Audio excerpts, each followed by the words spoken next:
quieren a los Ryugyuseis. Eso es indiscutible. Yo hace 24 años llegué a la Universidad de Tsukuba, donde están muchos de los muchachos de ustedes.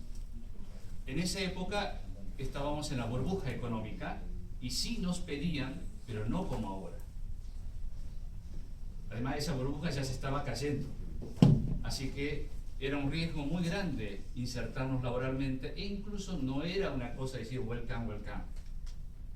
Hoy en día los Ryugyuseis tienen diferentes foros o ferias de trabajo acá en Tokio, Nagoya, Osaka o hasta en Fukuoka, en donde las empresas, no solamente grandes, famosas, sino empresas regionales, empresas que tienen asiento en distintas provincias del Japón y que tienen intereses económicos o negocios en Asia o hasta en América Latina, están buscando gente que sepa, por ejemplo, idioma, el manejo de la gestión cultural, la diversidad, por supuesto, la especialidad que puedan llegar a tener algunos de ustedes.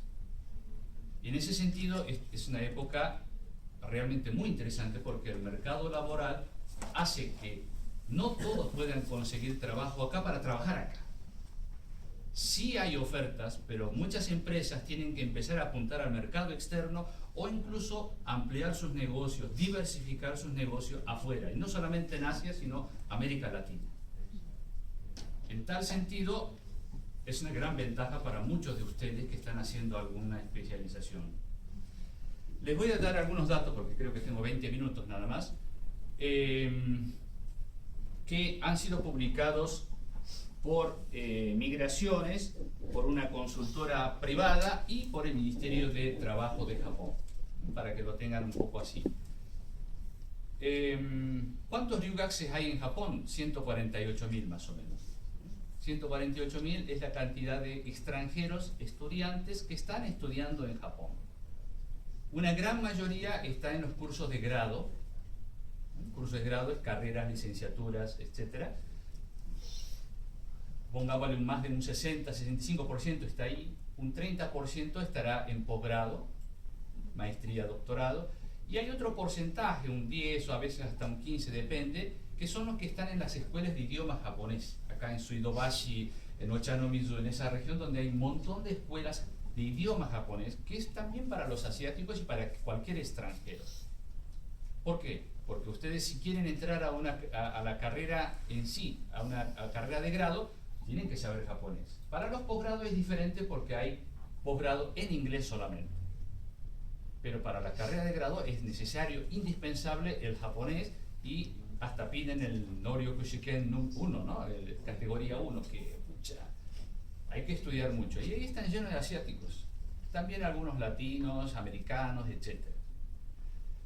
Ahora, de estos 148.000, que más o menos es una cifra global, y que el gobierno japonés lo quiere ampliar a 300.000 en los próximos 6, 7 años o 10 años, ¿cuántos son el porcentaje de personas que ingresen al mercado laboral japonés? Porque en un momento dado, en un periódico decía, Ryugyusei, una amenaza, como diciendo, nos van a quitar el trabajo a los graduados japoneses. ¿Saben por qué? Porque hace 3 o 4 años salió en los periódicos japoneses que, por ejemplo, la fábrica o la empresa Panasonic, de National Panasonic, dijo, vamos a contratar para el año fiscal siguiente 800 ingenieros extranjeros. A la pucha, 800, no es 80. Y ustedes saben muy bien que dice, cuando empiezan con esa cifra así muy despampanante, dice, bueno, pero acá significa que los japoneses van a quedar fuera. Pero en realidad esos fueron casos muy puntuales de ciertas empresas líderes que necesitaban ese tipo de mano de obra especializada, extranjera, para poder ampliar sus negocios, una parte en Asia y otro en Europa o en Estados Unidos. Ahora, el porcentaje real de Ryugyuseis que entran al mercado laboral todos los años es más o menos de 12.000 personas, o sea, no llega ni al 10%. A pesar de que en las encuestas dicen, los Ryugyuseis dicen, más de la mitad, me gustaría trabajar en Japón, me gustaría intentar trabajar en Japón. ¿Sí? Pero eso no significa que todo el mundo pueda obtener un puesto de trabajo a su medida, con el sueldo que más o menos uno quiere y más o menos en la especialidad que uno quiere. De hecho, Departamento de Migraciones, justo mire, me llegó la semana pasada, dice que el año pasado 12.793 extranjeros DUGAC 6 hicieron el cambio de visado para tener un visado de trabajo, de los cuales 11.647 fueron los aprobados. El porcentaje de desaprobados es mínima. Y la mayoría, bueno, son chinos 7.600, coreanos 1.200, vietnamitas 424, taiwaneses 360 y nepaleses casi 300. Hay un dato. Está bien que Japón tiene ahora cada vez más intereses en el Asia, pero principalmente en los países que puedan hacerle, que sean sustitutivos de China por los problemas políticos y diplomáticos que hay.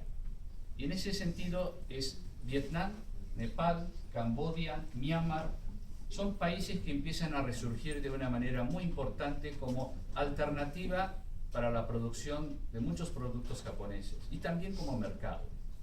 Por lo tanto, esos ryugakusei que están acá son muy apreciados.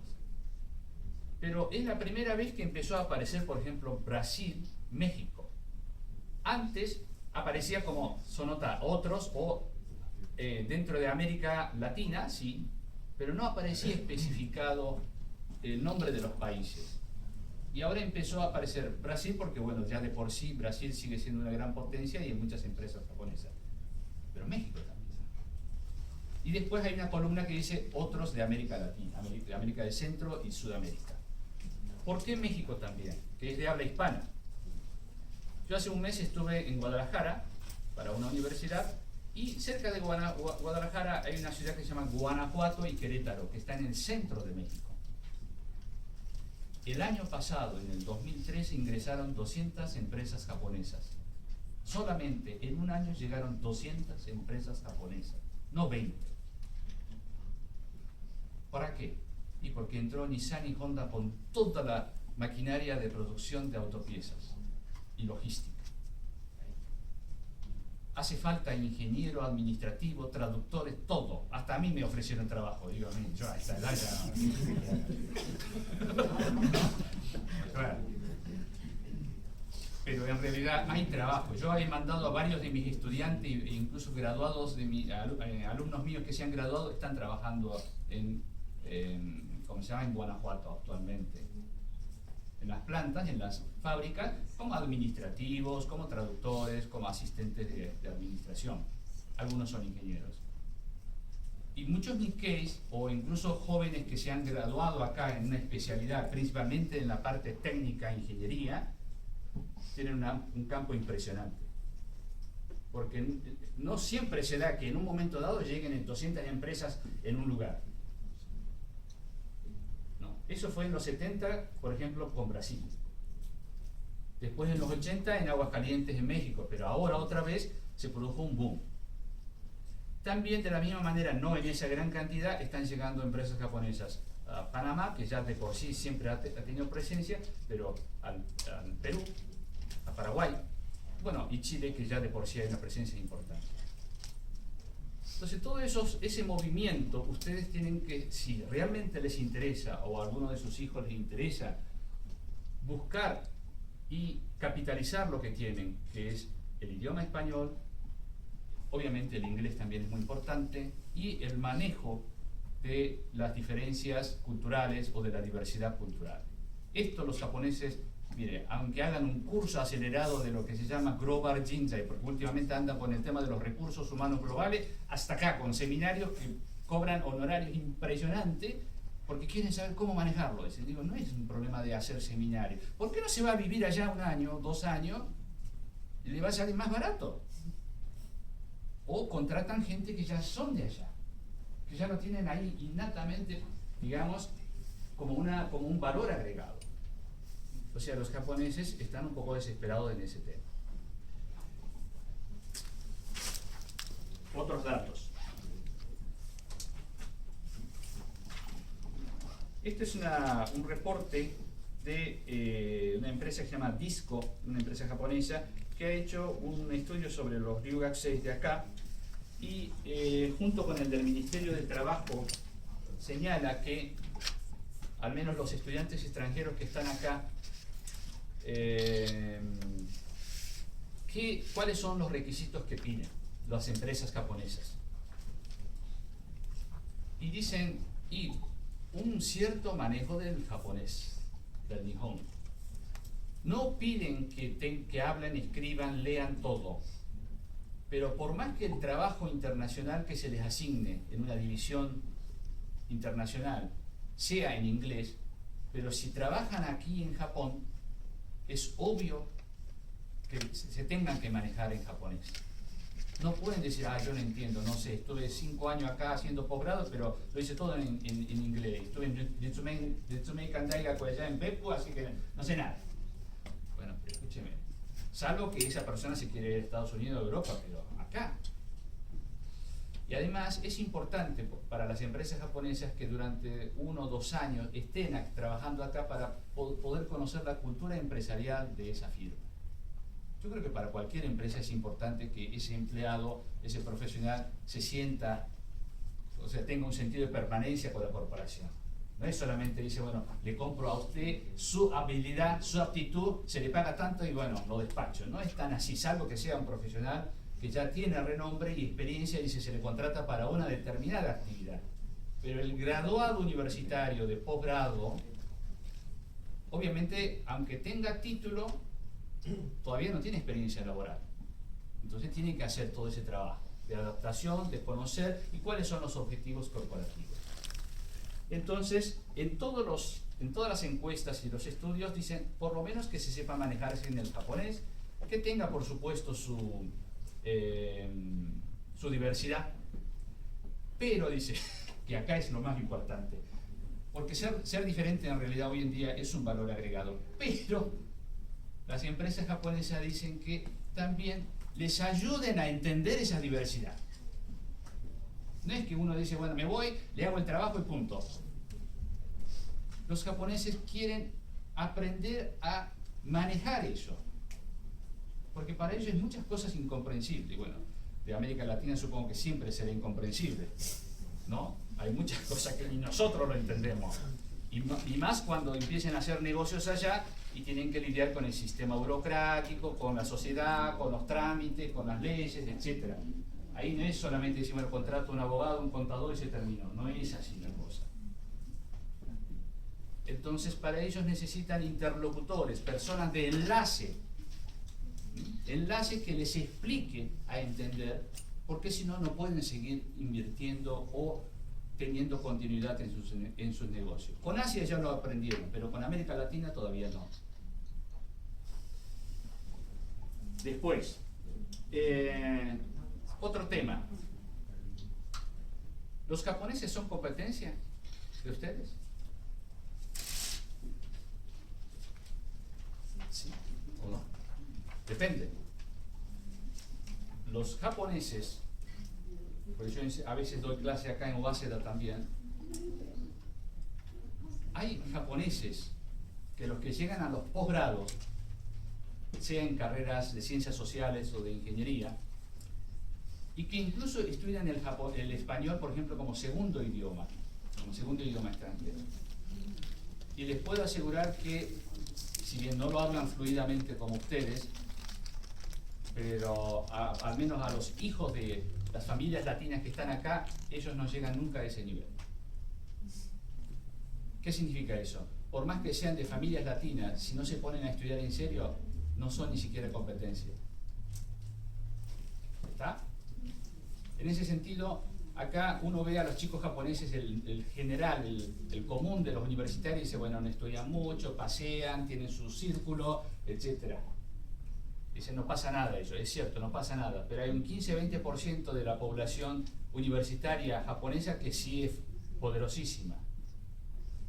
Y ustedes tienen que competir con ellos, porque son los que entran a la burocracia japonesa y a las grandes empresas. El resto es el general. Al año son casi 400.000 jóvenes graduados universitarios, no de posgrado, de grado, que entran al mercado laboral. 400.000. Todos los años, De posgrado son apenas 30, 40.000, no es mucho. Pero las carreras de grado, estos chicos japoneses entran al mercado laboral en distintas áreas. Y lo interesante de esto es que muchos de estos chicos, de estos jóvenes, que por ahí entran al mercado laboral donde están ustedes, si ellos se ponen objetivos, en unos años los pueden superar. No solamente en el tema de idioma, sino en especialización. ¿Por qué? Porque las empresas también no solamente ven la nacionalidad, la aptitud, la diversidad, sino dice, a ver, con qué ímpetu, con qué, digamos, trabaja esa persona. Las empresas japonesas pagan posgrados a los japoneses, también a los extranjeros, pagan cursos de idioma y los mandan a América Latina. ¿Sí? Nosotros tal vez no estemos en esos ámbitos, nosotros ya llegamos, la mayoría de ustedes si llegan con un posgrado van a llegar con el título y dicen, bueno, yo quiero trabajar en esto, en esto, en esto. ¿Sí? Así que tal vez al principio no vean tanta competencia, pero pasan los años y ellos se transforman en sus jefes, tal vez, o no. ¿Cuántos minutos me quedan? Me quedan 5 minutos. ¿5 minutos? ¿Está bien? No me estoy pasando. No. Listo. Tengan en cuenta eso porque a pesar de que yo enseño en 2 universidades y son chicos que no son muy ambiciosos en general, pero cuando se les da ciertos objetivos o incluso van a España o a México a hacer un curso de idioma y cuando regresan ya tienen otra cara. Y porque han descubierto otra cosa. Si un chico que va a México a estudiar 3 meses el idioma español y ven lo que está pasando en Guanajuato, y escucha, dice, me pongo a estudiar en serio. En México, ahí en Guanajuato, siendo un intérprete común en planta, te pagan $1.500, $2.000. En México. Acá en Japón, un graduado universitario, ¿cuánto cobra? Izuman, 210.000 yenes, son $2.000. Pero allá podrían vivir mucho mejor porque el costo de vida es mucho más bajo y ganarían $1.500 hasta $2.000 y entonces los chicos no son tontos, dicen, bueno, pero hago 3, 4 años de experiencia allá, me aprendo re bien el idioma, además me especializo, no sé, en tal tema y así tengo más competitividad acá también o se quedan, vaya a saber. Por más que ustedes tengan un posgrado, una pequeña maestría, ¿hasta dónde pueden hacerle sombra? Aunque, como les dije al comienzo, son apenas 12.000 estudiantes extranjeros los que ingresan al mercado laboral todos los años. Tal vez aumente un poco más. Y lo más importante, para redondear un poco, es que vean bien cuál es el movimiento de las empresas. Esos datos están en JETRO, están en inglés también. ¿Qué están haciendo las grandes empresas en cuanto a inversiones extranjeras directas? ¿Qué tipo de negocios? Hace poco entró a Lima el de Hakuen Shop, el de las tiendas de 100 yenes. No el famoso, ¿cómo se llama? Daiso Yanakte, otro, de Osaka. Y lo hicimos porque yo también colaboré un poco con el JETRO de Lima, con un abogado amigo mío allá en Lima, que no estafe en el sentido que haga bien las cosas, que conozca la burocracia del Perú, porque quería hacer una sociedad anónima allá también, que se lo haga bien. Y en 4 meses tuvimos ya la sociedad anónima puesta allá y el ejecutivo japonés ya está ahora en Lima. Increíble, me dice, ¿en 4 o 5 meses lo hicieron? Me dice. Y sí, porque se hacen bien las cosas, o sea, hay que hacer un relevamiento previo, ¿no? Y usar la gente que corresponda, personas confiables. Y esto también es un patrimonio lo de los Ryugaku. Entre ustedes se conocen, se formaron acá, hicieron amistades y además se supone que tienen esos contactos. Estos elementos, este valor agregado que se llama relaciones, es lo que quieren las empresas japonesas. ¿Está? Y dado que hay gente de la comunidad latina aquí, les digo 2 cosas por el tema de los hijos que se han formado acá desde chiquito o han nacido en Japón. Yo he tenido y tengo varios alumnos que son de nacionalidad argentina, peruana, brasileña y paraguaya, y que allá se han formado desde la primaria aquí y están en la facultad. Y estos chicos, a diferencia de ustedes los ryugakusei, por más que tengan la nacionalidad peruana o la argentina, ya no son tan peruanos ni tan argentinos. Porque se han tenido que adaptarse a esta sociedad y han tenido que hacer un esfuerzo enorme para ser más japonés que un japonés en algunas cosas, en la escuela. Se han tenido que socializar. Y por lo tanto, no hablan tan bien el castellano, el español, ni tampoco tienen esos elementos que tienen ustedes. Y ni lo saben tampoco presentarlo ni demostrarlo. Una pena, pero a la vez, digamos, no hay alternativa. Ahora, este tipo de personas, este tipo de jóvenes, este manpower, tal vez no pueda competir con ustedes con los ryugakusei, pero sí puede hacer un buen papel dentro de la sociedad japonesa, ingresando al mercado laboral junto con los japoneses, por ejemplo, en el sector comercio, en el sector turismo y en el sector de la burocracia local, en la administración pública, siempre y cuando logren la nacionalidad japonesa. En algunos municipios como Kawasaki, incluso ciertas profesiones que en principio pedían la nacionalidad japonesa, ahora ya no lo piden. ¿Y saben por qué? Porque los municipios japoneses también necesitan gente así. No solamente para ser intérprete o consejeros en las ventanillas de extranjeros, sino en la administración pública en sí. ¿Está? Y esto es un mercado laboral interesante. Pero tienen que formarlo para eso, porque la competencia para entrar a ser funcionario público municipal no es, digamos, es muy, muy rígida. Tienen que estudiar mucho. Pero esa posibilidad lo tienen. Bueno, creo que más o menos he cumplido con mi tiempo.